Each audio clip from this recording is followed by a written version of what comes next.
நம்முடைய பிதாவாகிய தேவனாலும் கர்த்தராய் இயேசு கிறிஸ்துவினாலும் உங்களுக்கு கிருபையும் இரக்கமும் சமாதானமும் உண்டாவதாக.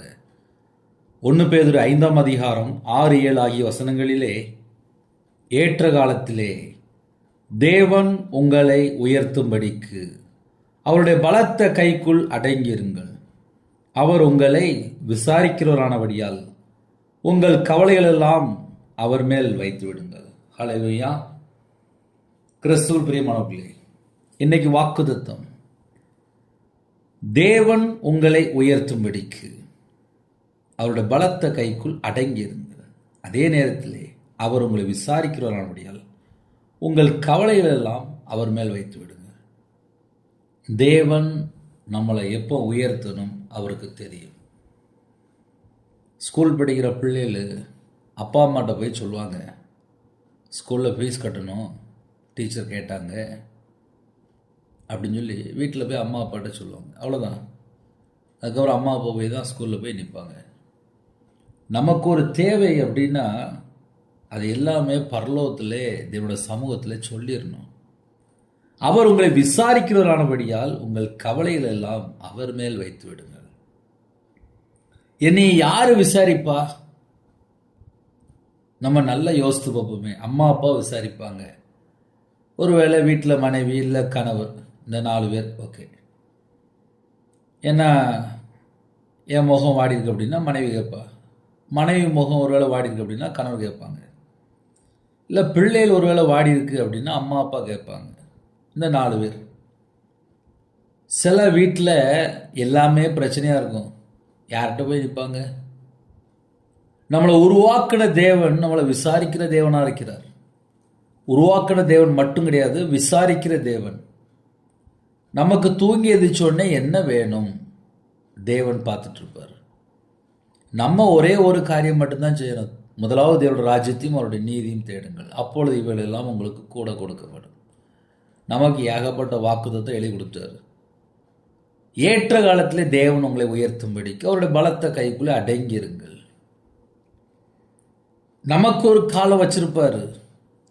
நிறைய வேளையிலே நம்ம அவசர அவசரமாக எடுக்கிற அந்த முயற்சிகள், அவசர அவசரமாக எடுக்கக்கூடிய காரியங்கள், அதை நம்ம ஒரு நிமிஷம் நிப்பாட்டி தெளிந்த புத்தியோடு விசுவாசத்தில் உறுதியாக இருந்து தேவனுடைய சமூகத்தில் விழித்திருந்து நம்ம ஜெபித்தால், நம்முடைய என்ன கருத்தை நம்ம ஜெபிக்கிறோமோ அதுக்குள்ள ஆன்சரை நம்ம பெற்றுக்கொள்ள முடியும்.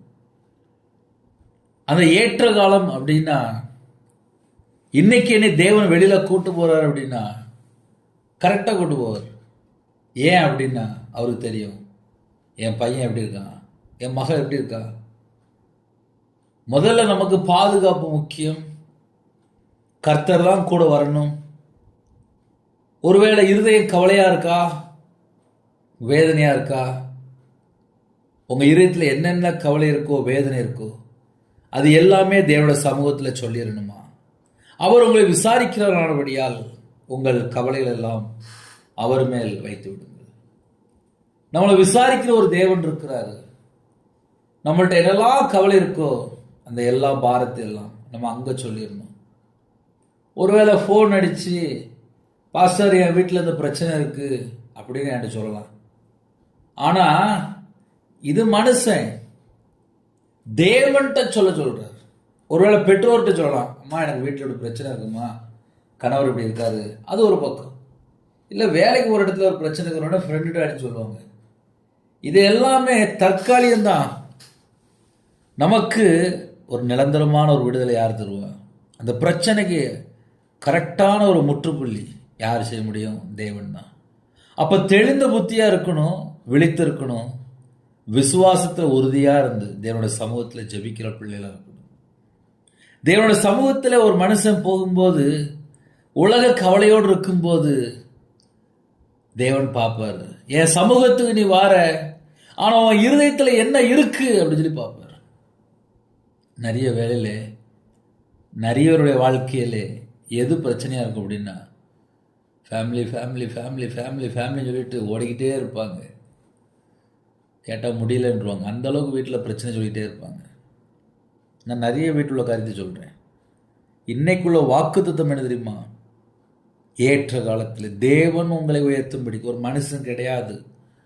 தேவனுக்கு தெரியும் இந்த குடும்பத்தை எப்போ உயர்த்தணும், அதுக்கு நாங்கள் என்ன செய்யணும் அப்படின்னா அவருடைய பலத்த கரத்துக்குள்ளே அடங்கி இருங்கள். அவ்வளோதான், நம்ம டியூட்டி முடிஞ்சிட்டு. இன்னைக்கு எனக்கு தேவன் எது தந்தாலும் போதும் போதும். நிறைய வேலையில் சத்துரு எப்படி உள்ள வாரான் அப்படின்னு சொல்லி பார்க்கும்போது எனக்கு பத்தாது பத்தாது பத்தாது பத்தாது, அதில் தான் வரக்கூடிய பிரச்சனைகள், அதிகமான பிரச்சனைகள் இருக்கு. கையில் பைபிள் எடுத்து நல்லா கவனித்து வாசித்ததில்லை பிசாசு எப்படி என்ட்ராகிறான். 40,000 சம்பளம் வாங்கிட்டு இருப்பாங்க, 50,000 சம்பளம் வாங்கிட்டு இருப்பாங்க, 1,00,000 சம்பளம் வாங்கிட்டு இருப்பாங்க, இல்லை ஒரு 15,000 சம்பளம் வாங்கிட்டு இருப்பாங்க. பத்தாது பத்தாது பத்தாது. ஐயா, நிறைய தேவை இருக்குது, எல்லார் வீட்லேயும் தேவை இருக்குது. என்னைக்கு நம்ம பத்தாதுன்னு சொல்லி இன்னொரு ஸ்டெப்புக்குள்ளே நம்ம போகிறோமோ, இன்னொரு ஸ்டெப்புக்குள்ளே போகும்போது ஆசீர்வாதமும் இருக்கும். அந்த இடத்துல தேவன் கூட வருவாரா? அதான் கேள்வி. அழகாக ஒரு கம்பெனியில் வேலை பார்த்துட்டு இருப்பாங்க, ஒரு சம்பளம் வாங்கிட்டு இருப்பாங்க, ஃபேமிலி ஃபுல்லாக கரெக்டாக போயிட்டுருக்கும். இன்னொரு ஊரில், இன்னொரு மாவட்டத்தில், இன்னொரு தேசத்தில் சம்பளம் கூட அப்படின்னு சொல்லிட்டு அங்கே போயிடுவாங்க. மனைவி பிள்ளைகள் பார்த்தா வேறு ஊரில் இருக்கும், அவங்க இருக்கிறத பார்த்தா வெளியூரில் இருப்பாங்க. ஒரு நேரம் ட்ராவலிங் போயிட்டு வர்றதுக்கு 3,000 4,000 5,000 10,000 15,000, வெளிநாட்டுக்கு போனால் லட்சக்கணக்கா. ஆக மொத்தம் ட்ராவலிங்கில் பணம் வேஸ்ட்டாக போயிட்டுருக்கும். ஆனால் ஃபேமிலியாக இருப்பாங்க, அழகாக ஒரு குட்டி குடும்பமாக வாழ்ந்துட்டு இருப்பாங்க.